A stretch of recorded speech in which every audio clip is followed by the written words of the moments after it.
assign to it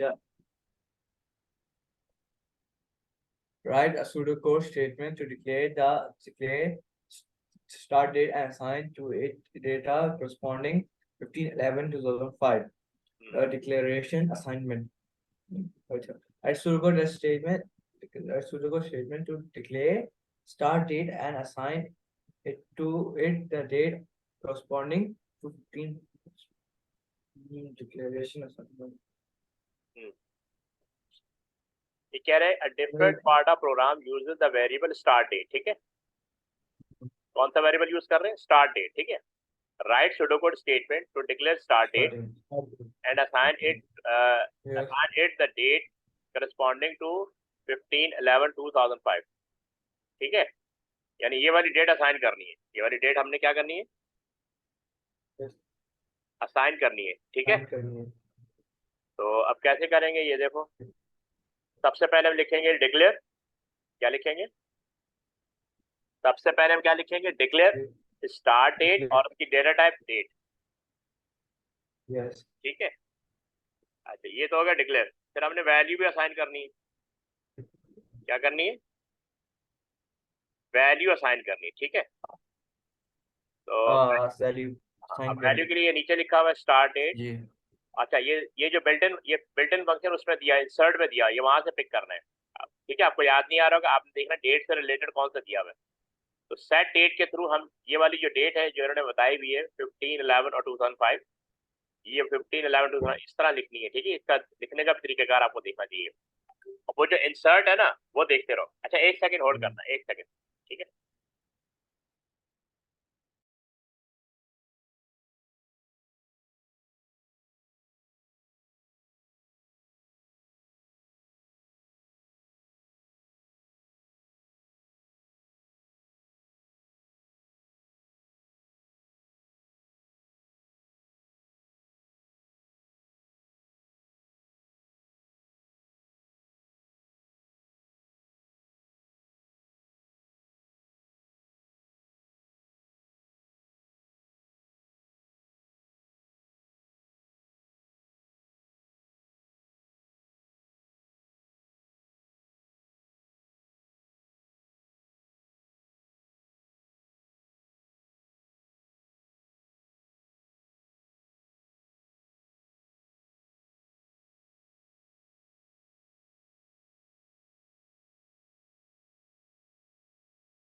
हाँ भाई, अच्छा ये देख लिया आपने। डिक्लेयर करेंगे स्टार्ट डेट कॉलन डेट, ये तो डिक्लेरेशन हो गया, 1 नंबर इसका मिलेगा।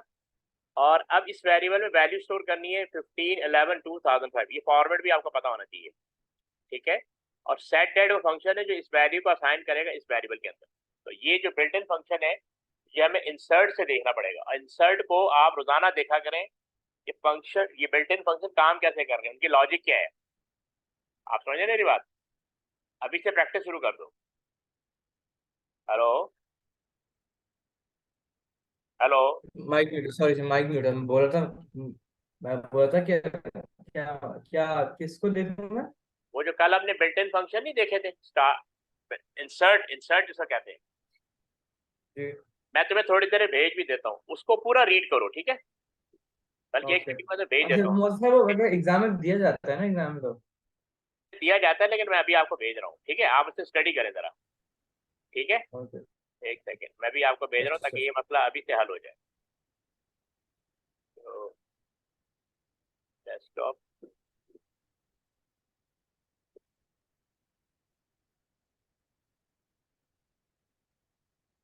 अच्छा ये देखो, हर तीनों वर्जन के अलग अलग तीनों भेज रहा हूँ, तीनों को अलग अलग स्टडी कर लेना। ये इंसर्ट लाजमी स्टडी करो, इसके बगैर तुम्हारा पेपर 2 नहीं होने वाला। आप इसे रोजाना, जैसे तावीज नहीं होता, तावीज ऐसे इसको रखना है। हाँ, मतलब ऐसे पढ़ना है, क्योंकि ये पढ़ लोगे तो आधा पेपर इसी से सॉल्व होगा। देखो ना, Okay. ये जो अभी हम क्वेश्चन कर रहे हैं, अब ये जो सेट डेट वाला, देखो यहाँ पे भी ये बिल्ट इन फंक्शन आ रहा है। अब इसकी डिटेल हमें वहीं से मिलेगी। कल भी हमने किया था, याद है? कल हमने कौन सा किया था? यहाँ इसके फंक्शन बिल्ट, यहाँ से दखल नहीं। हाँ, एरर, ये देखो, स्ट्रिंग टू नम, ये भी बिल्ट इन फंक्शन है। इसकी डिटेल भी आपको इंसर्ट में मिलेगी, ठीक है? इंसर्ट को रोजाना Okay. देखो, दिन में 1 2 3 4 दफा देखो, बल्कि पार्ट्स में देख लो, लेकिन देखो जरूर, ठीक है? अब आ जाए नेक्स्ट पे। Yes, sir. अब ये क्वेश्चन Yes, पढ़ो, sir. तो 1 मिनट दें sir, 1 मिनट. फटाफट फटाफट।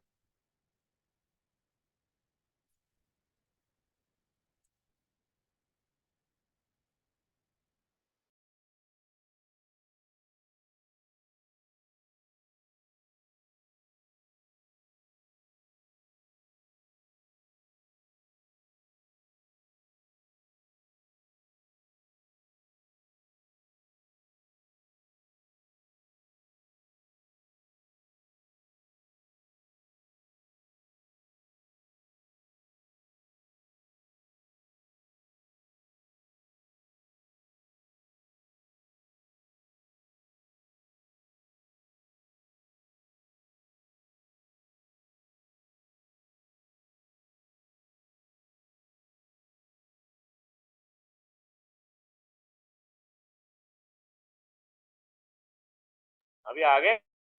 Yes, sir. आ गया. अब देखो ये क्वेश्चन पढ़ो जरा।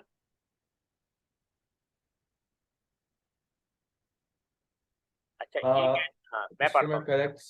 हाँ, ये कह रहा है Okay. Customer collect points every time they make a purchase at a store. तुम्हें पॉइंट मिलते हैं जब तुम ग्रोसरी परचेज करने जाते हो, क्रेडिट कार्ड पे, Yes. डेबिट कार्ड पे मिलते हैं ना? Yes. ये उसी से रिलेटेड है।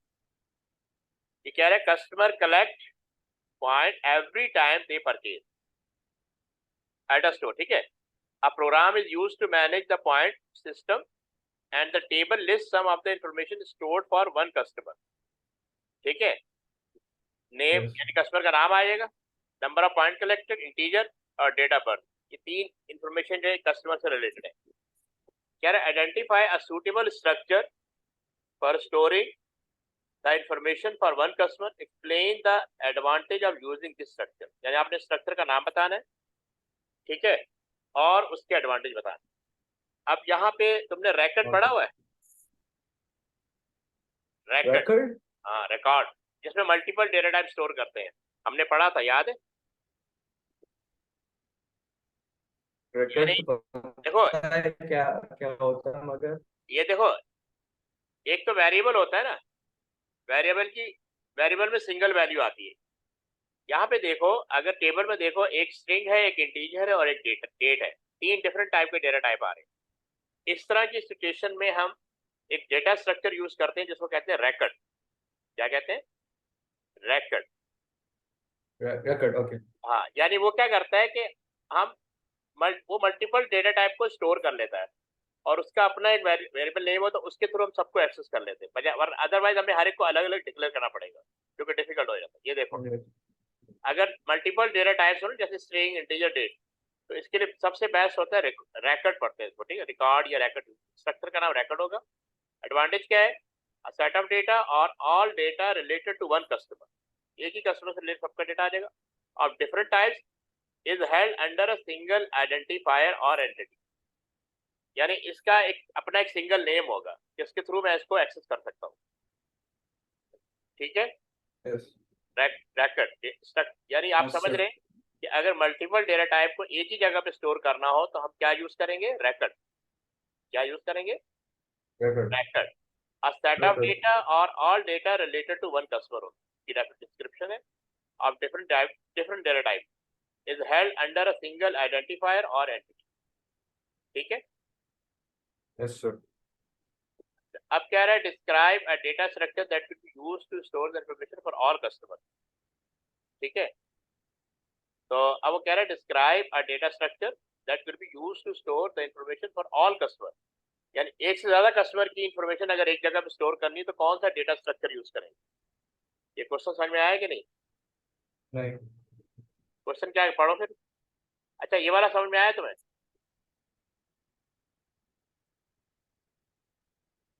जल्दी से बताओ, ये वाला समझ में आया कि नहीं? नहीं। हाँ देखो पीछे क्या कर रहे हैं, ये पढ़ो यहाँ से क्या लिखा हुआ आइडेंटिटी, ये पूरा क्वेश्चन पढ़ो। A customer collects points every time they make purchase at a store. A program is used to manage the points system and table lists some of the information stored for one customer. Name, string, number of points collected, integer, date, birth date. Identify a suitable structure for storing. अच्छा, structure हो जाएगा data. Advantage होगा कि we can store several stuff in data such as name, point number, character points, and date. Remember. यहाँ देखो एक चीज ये कह रहा है identify suitable structure for storing the information for one customer, यानी वन कस्टमर की इंफॉर्मेशन एक ही जगह पे स्टोर करनी हो तो उसके लिए सूटेबल डेटा स्ट्रक्चर क्या हो सकता है, वो है रैकेट। वो क्या है? Record. रैकेट। अब यहाँ पे क्वेश्चन Yes. दोबारा एक और आ गया, describe a data structure that could be used to store the information for all customer, यानी यहाँ पे मैनी कस्टमर की इंफॉर्मेशन एक जगह पे स्टोर करनी है। Data. उसका है क्या कह रहे हो? वो भी इसका record हो सकता है. नहीं वो record नहीं होगा, वो ये होगा a 1D array of record or an array of the given type could be used। तो 2D से 2D होने चाहिए. नहीं अभी ये 1D 2D नहीं होगा 1D होगा। तो क्या है 1D array of all customer, क्यों सर?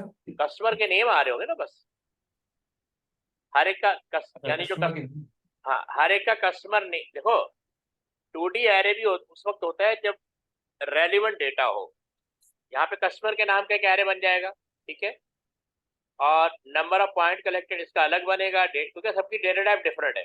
एरे में मसला क्या है कि डेटा टाइप सिमिलर होती है, ठीक है, नेम का अलग एरे बनेगा, नंबर ऑफ पॉइंट कलेक्टेड का अलग एरे बनेगा, डेटा बर्थ का अलग, लेकिन सारे कस्टमर का बन सकता है, एक से ज्यादा कस्टमर का बन सकता है, ठीक है। Yes, sir. अब ये पढ़ लो जरा, अब ये टिपिकल क्वेश्चन आ गया।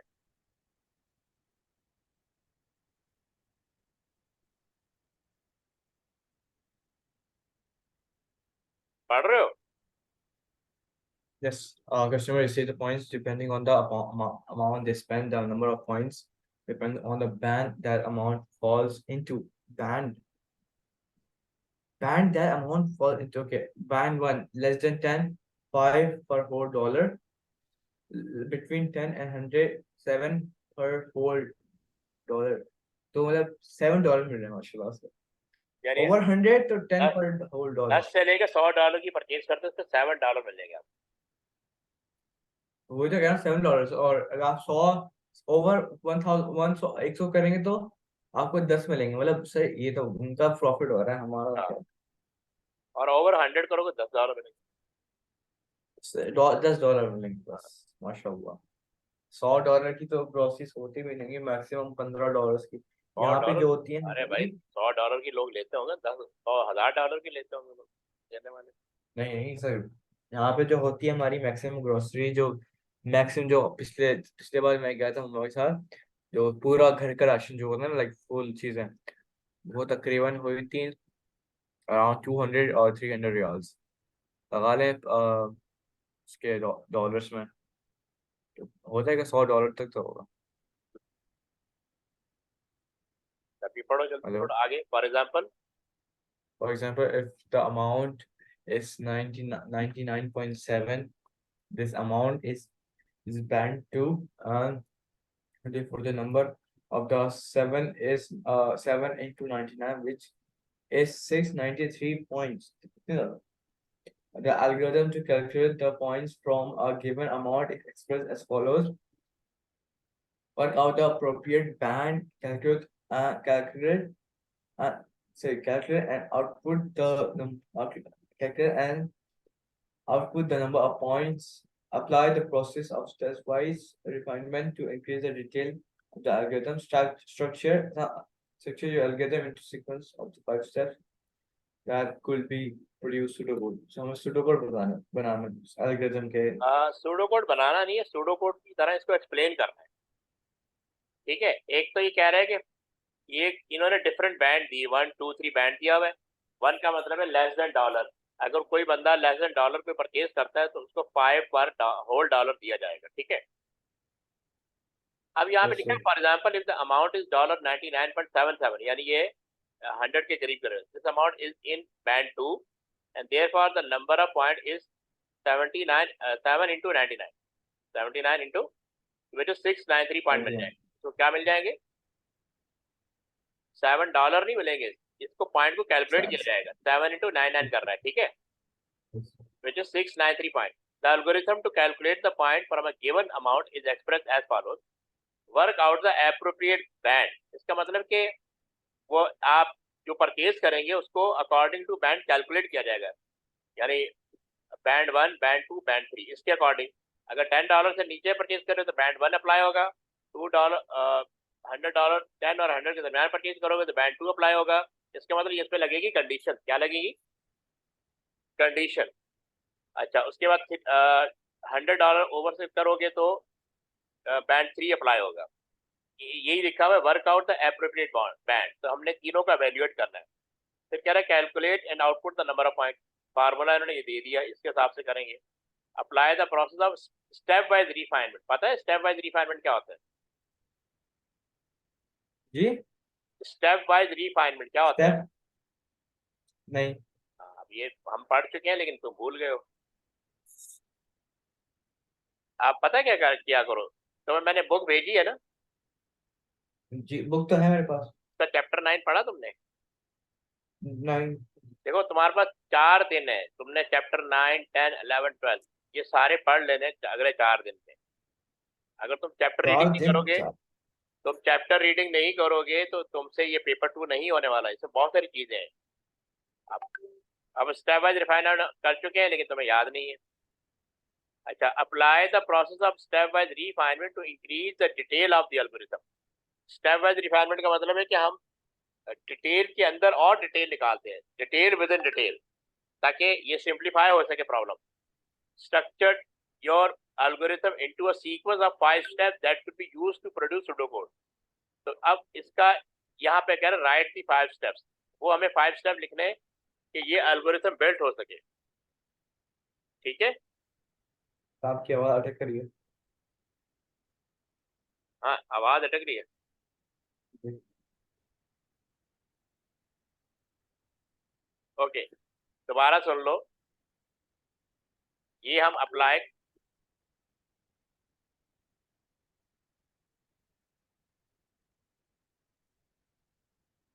अच्छा, हेलो सर। हाँ मैंने कहा, अच्छा मैंने कहा apply the process of step environment to increase the detail of the algorithm. So structure your algorithm into a sequence of 5, ये 5 steps लिखने हैं, ठीक है। अब देखो कैसे लिखेंगे। एक तो इन्होंने ये मार्किंग थीम में दिया हुआ है कि reference the use of constants और variable for the two threshold value of 10 and 100 और input amount spend by customer and store in a numeric variable. या तो आप कांस्टेंट डिक्लेयर कर दें, जैसे ये इसका कांस्टेंट बन जाएगा 10 का और 100 का, ठीक है। और या फिर आप वैल्यू कस्टमर से इनपुट ले लें। एक तो ये है। दूसरा कह रहा है work out one band that amount maps to. इसका मतलब है कि आप अगर कोई कस्टमर लेस देन $10 करता है तो इस बैंड 1 पे काम करे। अगर कस्टमर 10 और 100 के दरमियान स्पेंड करता है बैंड 2 काम करे, और ओवर 100 करता है तो बैंड 3 काम करे। इसके अकॉर्डिंग आपने कैलकुलेशन करनी है। फिर कह रहा है work out all band that amount map to, ये भी उसी तरह है। Calculate rounded value of amount और whole number part of amount. Calculate the point by multiplying the rounded amount by the appropriate value for appropriate band or all band. Output the number of point. अब इसकी further detail देखो, ये ऐसे है। सबसे पहले step में क्या आ रहा है, ये पहला स्टेप तुम क्या लिखोगे यहाँ पे कि हमें कांस्टेंट डिक्लेयर कर देने चाहिए। Define constant for the two threshold value. तो देखो थ्रेशोल्ड 1 को हमने असाइन कर दिया 10, थ्रेशोल्ड 2 को असाइन कर दिया 100। अच्छा, तुम्हें याद है कांस्टेंट क्या होता है? कांस्टेंट हाँ, नहीं। ये ऊपर कांस्टेंट वो वैल्यू होती है जो हम फिक्स कर देते हैं या जिसकी वैल्यू बार बार चेंज नहीं होती, ठीक है। समझ आ रही बात? यस। अच्छा, अब यहाँ पे, अब ये पहला वाला यानी ये स्टेप 1 हो गया। अब स्टेप 2 में क्या करेंगे, ये देखो, input the amount spend by the customer and store it in a numeric variable. तो यहाँ पे हम इनपुट ले लेंगे, एंटर द अमाउंट स्पेंड, यार आपने अमाउंट जितना भी अमाउंट स्पेंड किया $10, $20 वहाँ पे इनपुट करेंगे। ये जो लाइन है ये आपसे इनपुट ले लेगी। अब थर्ड हो गया, work out the band that amount maps to. जैसे अगर बैंड 0 होता है, if amount less than threshold 1, ठीक है, तो बैंड को इक्वल टू 1 कर देगा। एलसिफ, एलिफ लिखा हुआ है ना, इसको हम एलसिफ पढ़ते हैं। Elsif amount greater than threshold 1। एक सेकेंड, थ्रेशोल्ड क्यों बता रहा है, थ्रेशोल्ड क्यों बता रहा है? ये हमने एक वैल्यू ना, देखो ये वैल्यू 10 नजर आ रही तुम्हें, यस और 100 नजर आ रहा है। यस इन दो वैल्यू का कांस्टेंट डिक्लेयर कर देंगे, इन दो वैल्यू को एक वेरिएबल में स्टोर कर देंगे जो कांस्टेंट होगा, ठीक है। वो क्या होगा, ओके कांस्टेंट होगा। फर्स्ट तो ये जो पहला नंबर है ना, इस पे हमने लिखा ना राइट की 5 स्टेप। तो पहला स्टेप में क्या होगा, थ्रेशोल्ड 1 के नाम से एक वेरिएबल बनाया, उसमें 10 स्टोर कर दिया। थ्रेशोल्ड 2 के नाम से एक वेरिएबल में जिसमें 100 स्टोर कर दिया, क्योंकि ये दोनों वैल्यू फिक्स है, ये दोनों वैल्यू फिक्स है। अच्छा, अब हमने कहा इनपुट द अमाउंट, ये अच्छा हैश लगा हुआ है, इसका मतलब होता है कमेंट, यानी ये सिर्फ यूजर गाइडेड मैसेज है। Input the amount spend by the customer and store it in a numeric variable. अब आप कोई अमाउंट यूजर से ले और उसको किसी न्यूमेरिक वेरिएबल में स्टोर कर दे। अब जैसे हमारे यहाँ इस वक्त न्यूमेरिक वेरिएबल क्या लिया हुआ है, अमाउंट लिया हुआ है, और यहाँ पे यूजर से इनपुट, जैसे तुमने 100 इनपुट कर दिया, कितना इनपुट कर दिया तुमने, $100 से या $100 से ऊपर कोई परचेज किया, उसको हमने अमाउंट वेरिएबल में स्टोर कर दिया। तो ये हो गया सेकंड स्टेप, ये हो गया सेकंड स्टेप। अच्छा, अब तीसरा स्टेप क्या है, work out the band that the amount map. अब आपने अकॉर्डिंग टू बैंड कैलकुलेशन करनी है। अगर बैंड इक्वल टू, अच्छा बैंड की इनिशियल वैल्यू नल है, बैंड की इनिशियल वैल्यू क्या है, नल है। नन अब वो कह रहा है इफ नल अमाउंट, नहीं इफ जीरो है अमाउंट, नल जीरो है, सब जीरो समझ लो तुम, बैंड इक्वल टू 0 है। ओके अच्छा देखो इस कंडीशन को समझो, if amount less than threshold 1, threshold 1 में क्या वैल्यू पड़ी हुई है, थ्रेशोल्ड में पड़ी थी 10, 10 10 पड़ी ना। अच्छा, अगर तुम्हारा अमाउंट फर्स्ट करो $8 है, अगर तुम्हारा अमाउंट $8 है, तो 8 लेस देन 10 है,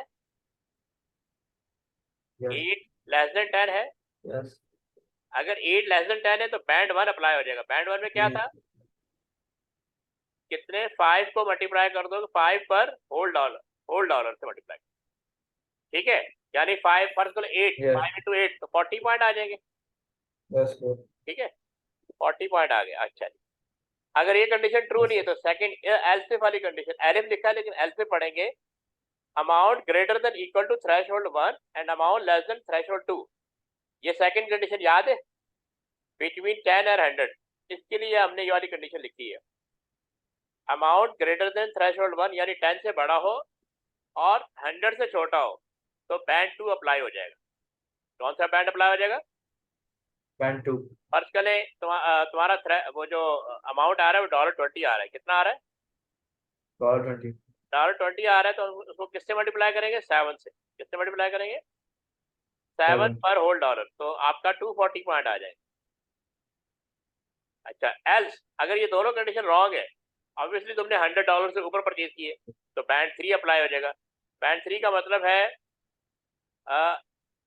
अब फर्ज करो तुम्हारे पॉइंट बन रहे हैं 150, कितने बन रहे हैं, 150 की परचेज की, तो 150 को इंटू 10 करेंगे तो तुम्हारे पास 1500 पॉइंट आ जाएंगे। कितने पॉइंट आ जाएंगे, 1500 तो 150 इंटू 10 कर दो, 1500 कितने होते हैं sir?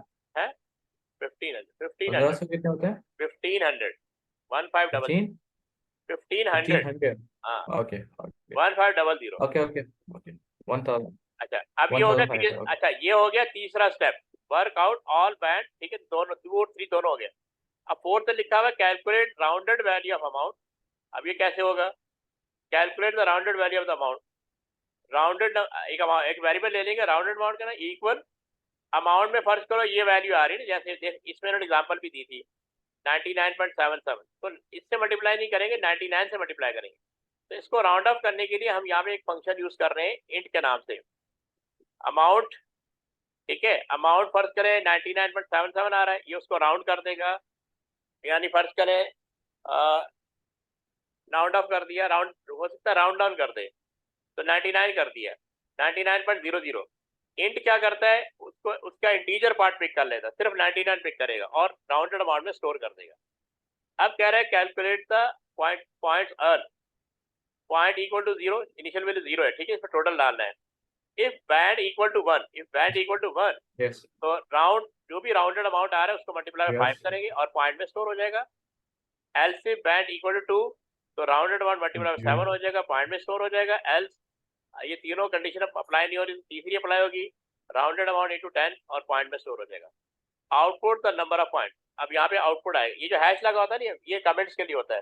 Print the number of point earn is, यहाँ पे वो जो भी आपने अर्न किया ना वो पॉइंट फ्लैश हो जाएगा। अच्छा, अब ये जो सूडो कोड है ये हमने वहां पे शो नहीं करना, हमने वहां पे इंग्लिश लिखनी, ये वाली इंग्लिश जो हमसे मांग रहा है इस पांचों स्टेप्स के अंदर, ठीक है। और ये उसी वक्त आएगा जब आपको ये पूरा सिनेरियो समझ में आएगा करना क्या है। तो पेपर 2 का सबसे बड़ा मसला ये होता है कि बहुत डायनेमिक होता है, हमें कुछ नहीं पता क्या दे दे। Okay. देखो पेपर 1 में तो पता होता है ना, असेंबली लैंग्वेज देगा, कम से कम वो 50% आता है, डेटाबेस देगा 50% आता है, कन्वर्जन दे देगा 70% आता होगा, 80% आता होगा, कुछ ना कुछ आता है। पेपर 1 में आसानी है, हमें जी 80% पेपर तो आ वन रहा। पेपर 2 जो होता है वो डायनेमिक होता है, पता नहीं क्या दे देगा। जैसे ये प्रॉब्लम दे दी है और कह रहा है कि सूडो कोड तो राइट नहीं करना, लेकिन सूडो कोड जी में जो स्टेप्स फॉलो हो रहे हैं वो राइट कर दें, ये स्टेप्स लिखने हैं। मतलब यहाँ तो मैंने सर पेपर 2 को जान से नहीं मार सकते? क्या नहीं मार सकते, जान से नहीं मार सकते? मार सकते हैं, गए हैं कैसे? वो अपनी जान मारनी पड़ेगी। Okay okay okay. ठीक है, यस। अच्छा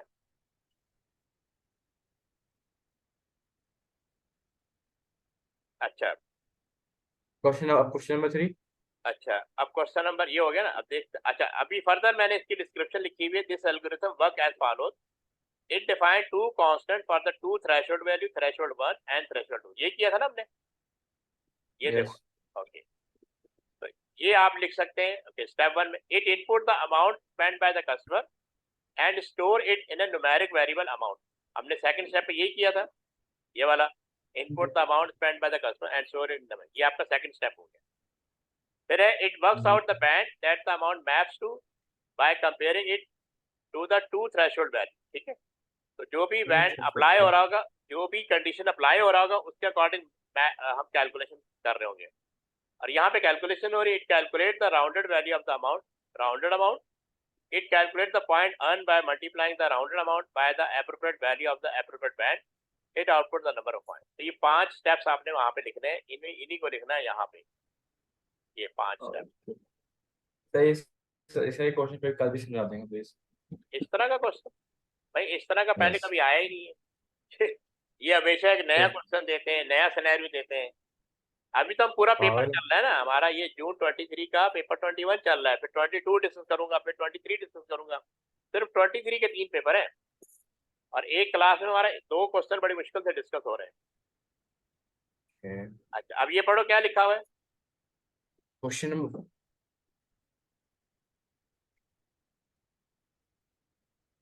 the function replace will take 3 parameters: string, the original string, a char.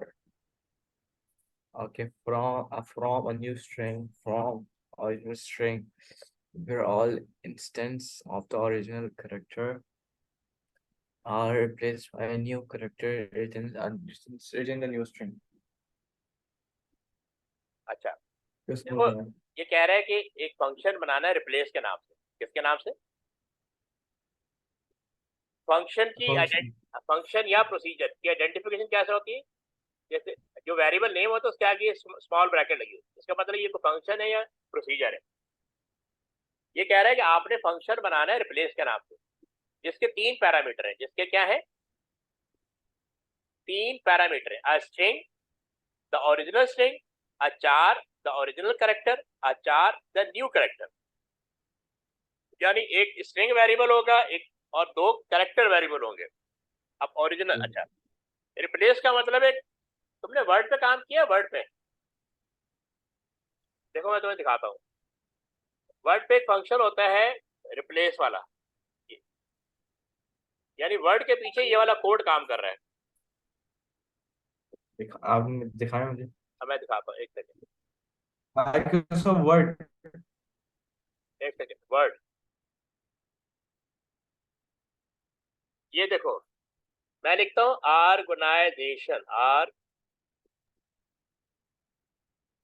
ये लिख दिया मैंने, नजर आ रहा है तुम्हें वर्ड? जी जी, ठीक है, मैंने एक वर्ड लिख दिया ऑर्गेनाइजेशन। मैं चाहता हूँ जेड की जगह एस आ जाए, जेड की जगह। ऐसा आ जाएगा। हाँ, अब देखो पूरा एक डॉक्यूमेंट तुमने लिखा होगा, उसमें 100-200 पेज होंगे। अब हर जगह तुम ऑर्गेनाइजेशन, 5-6 जगह अपने तुमने ऑर्गेनाइजेशन लिखा है, और तुम उसको स्क्रॉल करके नहीं देख सकते, क्योंकि मे भी 200 पेज का डॉक्यूमेंट हो, 100 पेज का हो, 10 पेज का हो, आपके लिए डिफिकल्ट है। तो हम क्या करते हैं, ये रिप्लेस कमांड, ये नजर आया, रिप्लेस कमांड पे क्लिक करूंगा। मैं इसको कहूंगा, यहाँ पे लिखूंगा ओरिजिनल ऑर्गेनाइजेशन। ऑर्गेनाइजेशन, ठीक है, तालिबान। इसको रिप्लेस कर दे ऑर्गेनाइजेशन, एस वाले दोनों ही सही है, लेकिन मैं चाहता हूँ तो जहां, आगे सर तालिबान भी तो एक ऑर्गेनाइजेशन है ना। भाई इधर इधर फोकस करो ना। ये देखो ऑर्गेनाइजेशन लिखा मैंने, पहले वाले ऑर्गेनाइजेशन में जेड आ रहा है, दूसरे वाले ऑर्गेनाइजेशन में क्या आ रहा है, एस आ रहा है, क्या आ रहा है? ऐसा हो रहा है। तो मैं यहाँ लिखा हुआ फाइंड वर्ड, इस वर्ड को ढूंढो और रिप्लेस विद इस वर्ड के साथ रिप्लेस कर दो। ठीक है, आप ओके, समझे कि क्या करने वाले हम?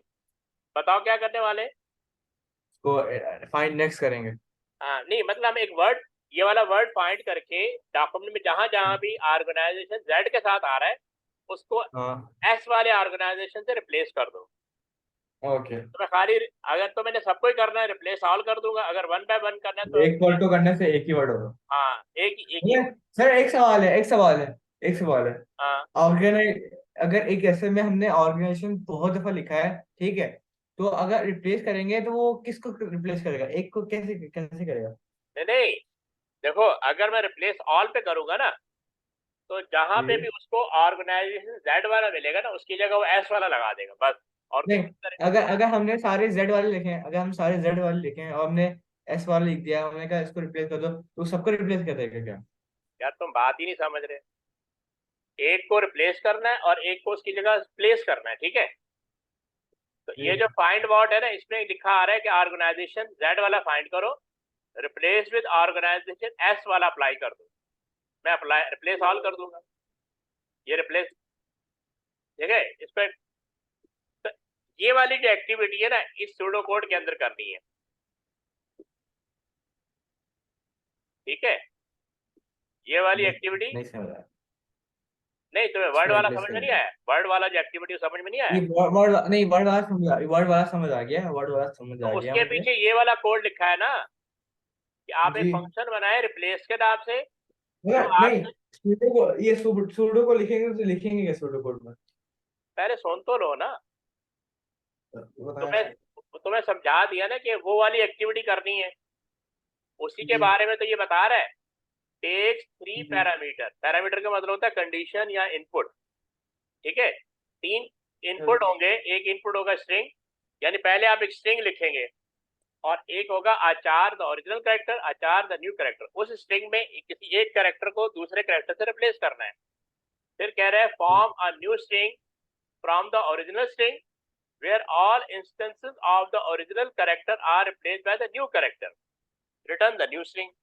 वो यही कह रहा है कि एक नई स्ट्रिंग बनाए ओरिजिनल स्ट्रिंग से, ठीक है, जहां पे ओरिजिनल कैरेक्टर जो है वो रिप्लेस हो चुके हो न्यू कैरेक्टर के साथ। जैसे मैंने जेड को एस से रिप्लेस कर दिया, जेड को, ऐसे रिप्लेस कर दिया। ऑर्गेनाइजेशन वो स्ट्रिंग है, उसमें एक पर्टिकुलर कैरेक्टर को मैंने रिप्लेस करना था, वो मैंने कर दिया, वर्ड में ये दिया हुआ है। अब यही उस, अब जो हम वहां पे जो एक्टिविटी कर रहे हैं ना, उसके पीछे ये वाला कोड लिखा है, जो ये हमसे मांग रहे हैं कि वो कोड शो करें। ओके। ठीक है, यस सर। अब देखो सर तो फटाफट इसको खत्म अच्छा करते कोड हैं। के लिखेंगे। एक मिनट, यस। ये देखो, सबसे पहले तुम लिखोगे फंक्शन। क्या लिखोगे, मेरी बात सुन रहे हो? Function replace. सबसे पहले लिखोगे, फंक्शन। अबे आगे नहीं बढ़ो ना, पहले सुनते जाओ। ओके। सबसे पहले क्या लिखेंगे, फंक्शन। ये कीवर्ड है, ये क्या है, कीवर्ड। कीवर्ड जी। रिजर्व वर्ड होते हैं, ठीक है, जो सिर्फ प्रोग्रामिंग के लिए यूज होते हैं। अच्छा, ये कैपिटल में यस। होना चाहिए, इन्होंने स्मॉल में लिखा है, इट शुड बी कैपिटल। फिर फंक्शन यस। का नाम लिखेंगे, जो उसने हमसे खुद ही बताया हुआ, रिप्लेस के फंक्शन का नाम क्या होना चाहिए, रिप्लेस, वो हमने लिख दिया। यस। अच्छा, उसके बाद ब्रैकेट डालेंगे। फिर इसने कहा है कि उस फंक्शन के अंदर 3 पैरामीटर होने चाहिए। क्या होना चाहिए, 3 पैरामीटर होने, और ये पैरामीटर। स्ट्रिंग आ4 आ4, ये पैरामीटर की डेटा टाइप है, पैरामीटर की डेटा टाइप है। योर टाइप है। तो हमने पहला पैरा, जी। इसने जो इन्होंने दिया हुआ एक ओल्ड स्ट्रिंग के नाम से वेरिएबल एरिया, उसकी डेटा टाइप स्ट्रिंग है, कॉमा 4 1 एक वेरिएबल एरिया, 4 2 एक वेरिएबल एरिया, और इन दोनों की डेटा टाइप बेसिकली 4 है। यहाँ पे देख, आ4 तो आपको 2 वेरिएबल लेने जो जिसकी डेटा टाइप 4 होगी। तो पहले वेरिएबल का नाम है 4 1, दूसरे वेरिएबल का 4 2 है, कॉलन 4। तो इसकी डेटा, क्योंकि दोनों वेरिएबल की डेटा टाइप सेम है, तो हमने एक ही दफा वेरिएबल की डेटा टाइप लिख दी। ब्रैकेट क्लोज करेंगे, और उसके बाद देखो यहाँ लिखा हुआ है रिटर्न द न्यू स्ट्रिंग। तो आपने इसी लाइन में बताना होता है कि रिटर्न क्या होगा। आप लिखेंगे रिटर्न कॉलन स्ट्रिंग। ये पूरी एक लाइन है, ये कोई लाइन नहीं है, लेकिन ये फंक्शन से लेके स्ट्रिंग तक पूरी एक लाइन है। आप समझे मेरी बात को, जहां तक समझ में आया? Yes sir. अच्छा, फिर हम कुछ लोकल वेरिएबल डिक्लेयर करेंगे। हम लिखेंगे डिक्लेयर न्यू स्ट्रिंग। ये स्ट्रिंग चाहिए जिसके अंदर जो नए कैरेक्टर है वो स्टोर हो जाएंगे, उसकी डेटा टाइप स्ट्रिंग होगी। फिर हमें एक दिस 4 एक वेरिएबल चाहिए जिसकी डेटा टाइप 4 है, और एक वेरिएबल चाहिए इंडेक्स जिसकी डेटा टाइप इंटीजर है। इंडेक्स इसलिए चाहिए क्योंकि हमने लूप से इसको ऑपरेट करना है। फिर हमने क्या करना है कि न्यू स्ट्रिंग को इनिशियलाइज कर देना है स्पेस के साथ, यानी एम्प्टी एम्प्टी न्यू स्ट्रिंग, एक एम्प्टी स्ट्रिंग डिफाइन कर देनी है, उसकी इनिशियल वैल्यू एम्प्टी कर देंगे। अच्छा, यहाँ पे लूप लगाएंगे for index equal 1 to length of old string. अच्छा, जब हमें ये नहीं पता हो कि स्ट्रिंग जो इनपुट हो रही है उसकी लेंथ नहीं पता, तो हम लेंथ फंक्शन से उसकी लेंथ फाइंड कर लेंगे।